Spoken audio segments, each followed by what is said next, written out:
reach the shrine safely and leave in peace. Muhammad Abdullah told them this as they waited, pointing to a grove not far from their resting place. That's where their God lives. Savages believe anything. It is crazy, he said. It's no good saying to them that this or that is childish. You can't argue with them. They only tell you endless stories about their superstitions. Actually, because I was asked to select a passage just a moment ago, I thought I was picking the passage about Khalil and Yusuf having a conversation, but in the dark, unfortunately, I couldn't see. So give me a moment to find the passage. I was really the passage because I knew it began later as the Dabba. So that's what fooled me in the dark. Later, Yusuf could not remember the moment of their arrival. The days after their return were crowded with mobs of people circling the house and the clearing, clamoring to be heard. The porters and guards were there too, telling tales of their heroic survival and grumbling about their luck as they waited to be paid off. A village of tents and campfires arose in the large yard by the merchant's house, visited day and night by the curious and by street traders selling them food and coffee. Ramshackle kiosks appeared by the side of the road, and the aromas of grilled meat and frying fish drew knots of people to them. Flocks of scavenging crows abandoned their affairs to lurk on nearby trees, their sharp, bright eyes restlessly on the lookout for an unguarded morsel. Mounds of rubbish dotted the edges of the encampment, and thin rivulets of sluggish slime oozed out of them as the days passed. The merchant received a stream of visitors on the terrace in front of the shop. The old men who usually sat there graciously made space, but silently resisted eviction. They too wanted to sit close to the drama of the merchant's return. The manner of the merchant's visitors was solicitous, and they spent many idle hours with him, listening to his account of the journey with sudden exclamations or small cries of commiseration. While they chatted and drank coffee, the agitated crowds wheeled around them. At times, one or other of the visitors took out a notebook and jotted something down, or strolled round to the stores by the side of the house. Muhammad Abdullah was installed in one of the stores, still recovering from exhaustion and fever, and suffering strange pains, which had begun after the beating in Chatu's town. A length of cloth hung over the open doorway to his room, billowing languidly when there was any breeze. The visitors stopped to greet him and wish him well before going on to glance into the other stores. They've come to pick the Sayyid's bones, Khalid said to Yusuf. Thank you very much.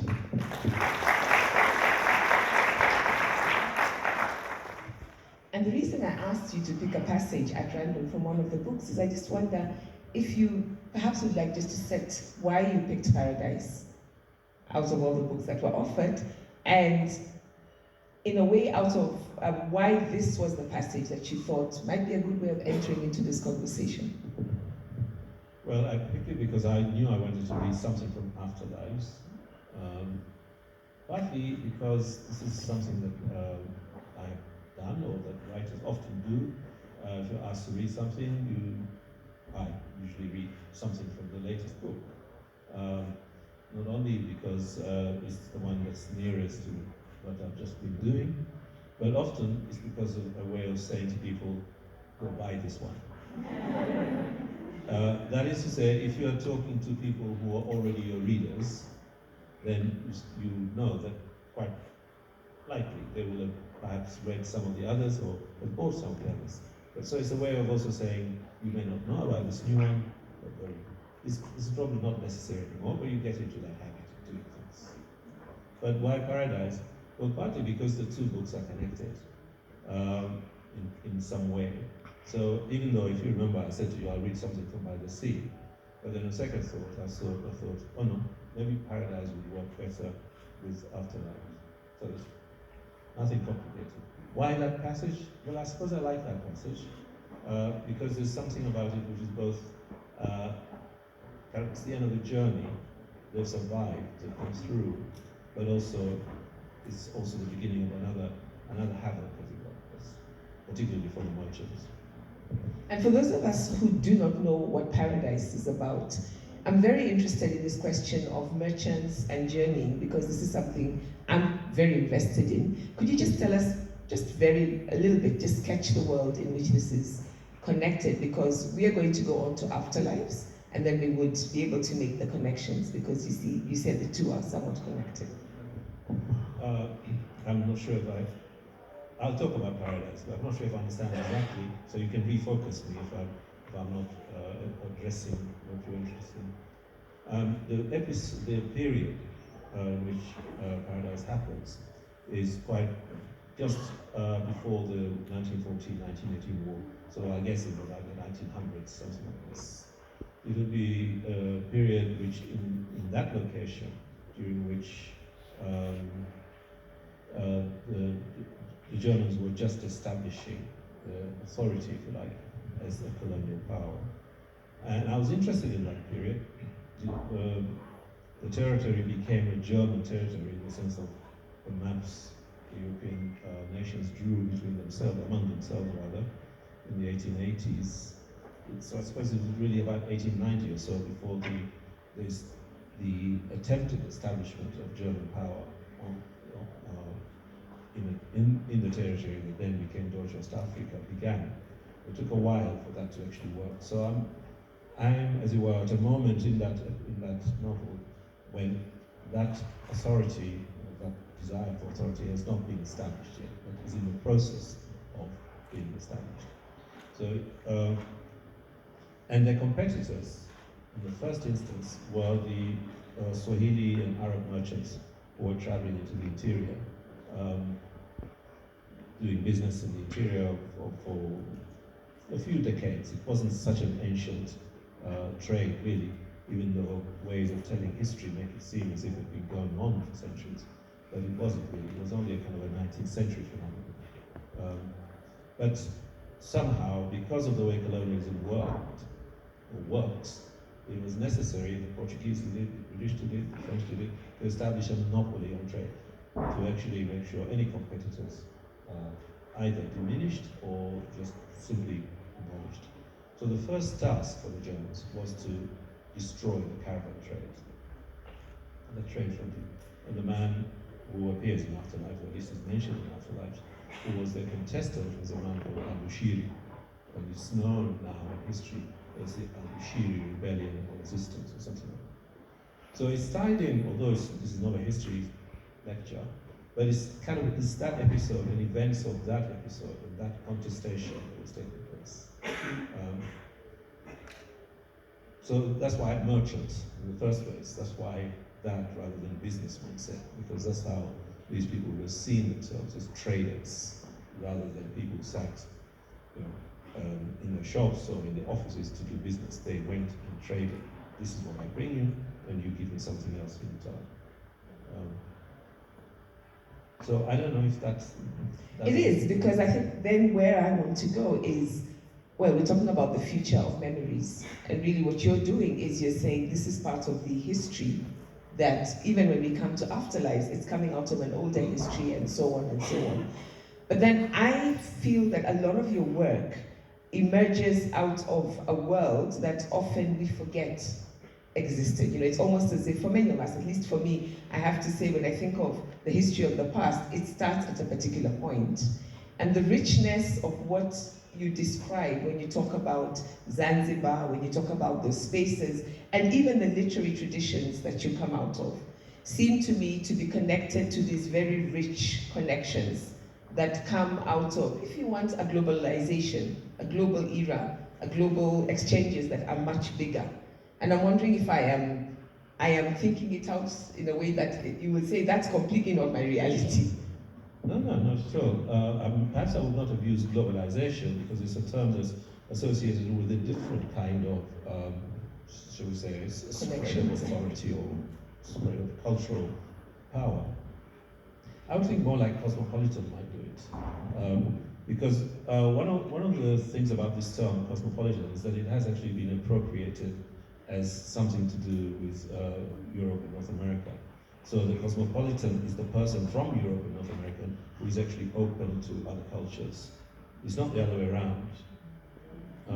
Nor is it the case that, so that assumes that there is a thing which is unitary, or unified, and that it somehow the other emerges from kind of post-Enlightenment interest in the world, in cultures of the world and all this kind of thing. So that's what makes a cosmopolitan person or cosmopolitan scholar. So, but I prefer to think that cosmopolitan refers to cultures or webs of cultures that share something and participate in various activities, like, for example, exchanging stories or telling stories to each other, knowing about each other, reading each other's literatures, or even just hearing it if they're not a literate culture. And so the Indian Ocean, it seems to me, the littoral of the Indian Ocean is one of those cosmopolitan webs.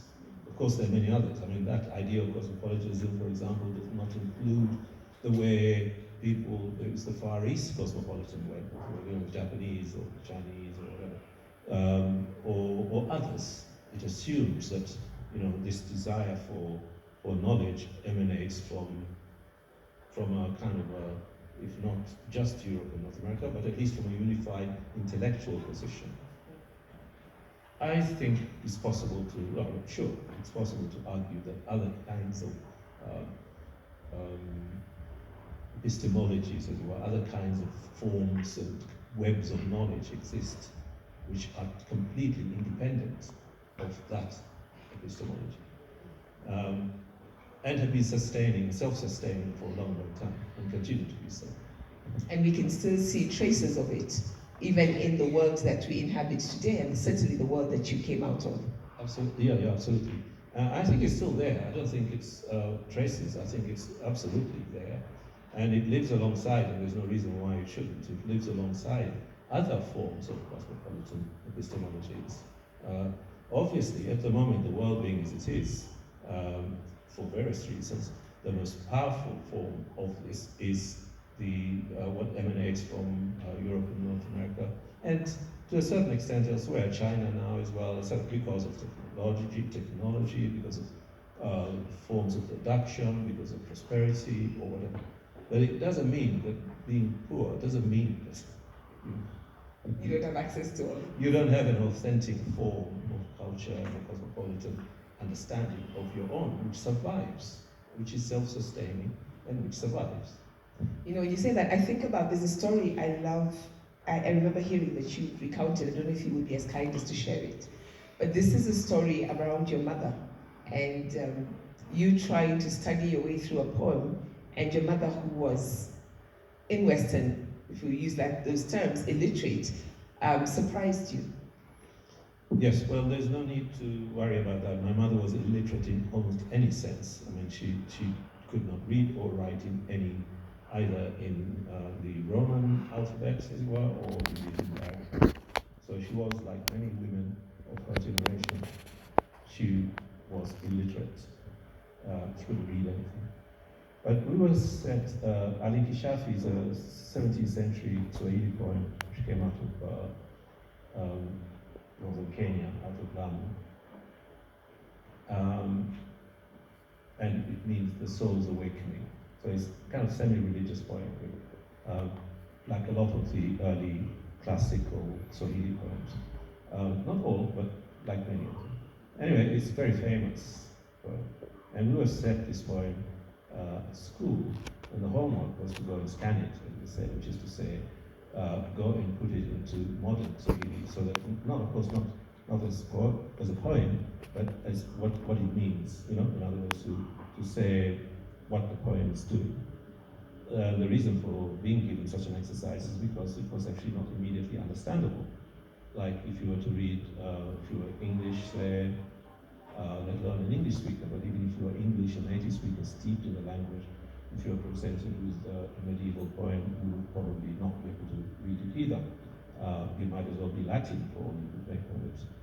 And the same was true of this. So here I am, doing this homework and grappling with this line of poetry, and I don't know what that means. And my mother recited the next 2 lines. That's the story. So I said, how did you know that? And she said, well, everybody knows that. In other words, it's a story about, I suppose, about oral transmission, about how literature or certain kinds of literary artifacts were passed on, so that even those who couldn't read really were party to it, were admitted into it. So this was a written poem, but it was also transcending those boundaries. Yes, it was a written poem, most definitely, but it was also presumably a transmission of it. It was read or recited often enough for people to be able to remember lines. I mean, I had similar experiences. There are poets like this in other languages as well, of course. So, like in Farsi, Hafiz, apparently, I don't speak Farsi, but Hafiz, a very famous Persian poet, is so famous and so close to the lived life, as it were, of people, that, like almost in conversation, people quote each other lines of Hafiz. And I remember one incident. We had a presentation by a scholar at the University of Kent, where I was then working, on Naguib Mahfouz, the Egyptian novelist.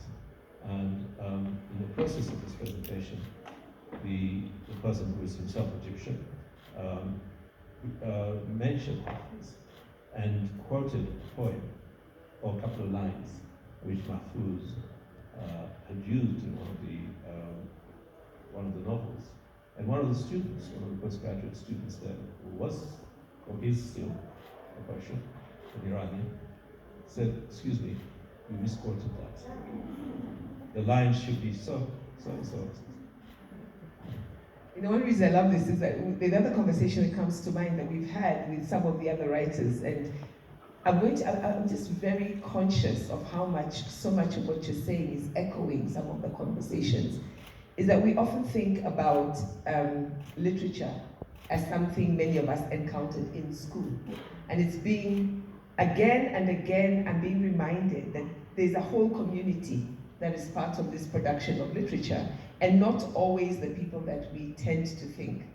People like your mother, groups of women, scholars who are not scholars in the Western Academy necessarily, but maybe religious traditions or other traditions are part of this.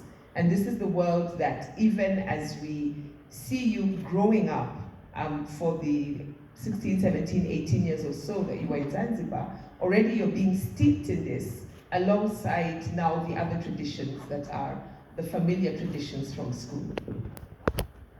Yeah, well, I mean, I would say it's something else that's absent there, and that's religion. Because a great deal, I think, of how we think about the world, this doesn't mean we have to be religious to do so, but it seems to me a great deal of how we think about the world is sort of bequeathed to us, one way or another, through the kind of the powerful religious forces, the religious stories and the cultures that we grew up in. I would have thought, it would be impossible to grow up in a Christian culture, Christian society, however secular Christian, without somehow absorbing all those various stories and various metaphors and so on. The same is true of somebody growing up in a Muslim culture, and I'm sure the same will be true of somebody growing up in a Hindu culture or other cultures. These become kind of the basis, you use the word bedrock, I think earlier on, of the stories, even if you're not acknowledged in that way. So that's another source of these, the great mix of narrative influences, I suppose you have to call them, which you don't even have to be aware of, but you utilize them and you use them because they're ways of your way of understanding the world.